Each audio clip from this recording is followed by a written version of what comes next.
तो hello WhatsApp guys, कैसे हो आप सभी। तो गाइस आज बात करने वाले हैं कि सबसे बड़ा साइंटिस्ट कौन सा है। तो चलिए गाइस वीडियो को शुरू करते हैं।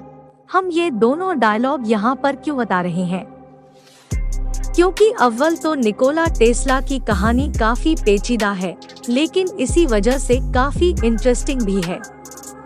साथ ही बेशक निकोला टेस्ला की कहानी कोई ज्यादा पुरानी नहीं है, लेकिन फिर भी इस कहानी के साथ इतने मिथक और इतनी किंवदंतियां जुड़ चुकी है कि उन्हीं किसी मिथक में से एक है निकोला का एलियन होना या एलियन से बात करना। मिथकों में से वास्तविकता हटाना और उंगली से ठीक पॉइंट आउट करना कि ये सच है, ये कल्पना। गेहूं से घुन को अलग करने की कवायद है, वो भी जब वो पूरी तरह गूंथ दिए गए हों। अस्तु, ठीक आधी रात को यानी जुलाई 9 और 10, 1856 इस वक्त पैदा हुआ ये क्रोएशियन उस वक्त की हिस्ट्री की जियोग्राफी के हिसाब से ऑस्ट्रियन लड़का एक पादरी की संतान था।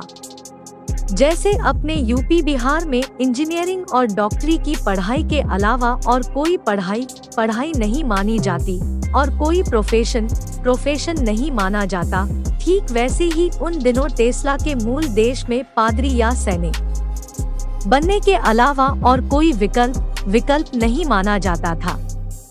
इसलिए उसके पिता उससे बाइबल के लंबे वर्सेस का रट्टा लगवाते, क्योंकि वो उसके पादरी बनने में भी काम आते और सैनिक बनने की दशा में युद्ध में भी।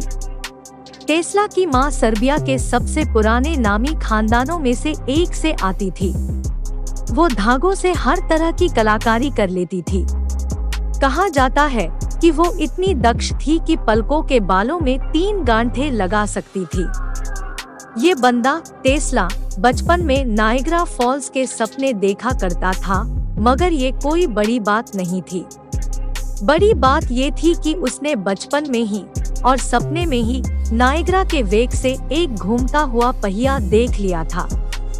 उसने अपने अंकल को बताया कि एक दिन वो अमेरिका जाएगा और नायग्रा फॉल से पहिया घुमाएगा।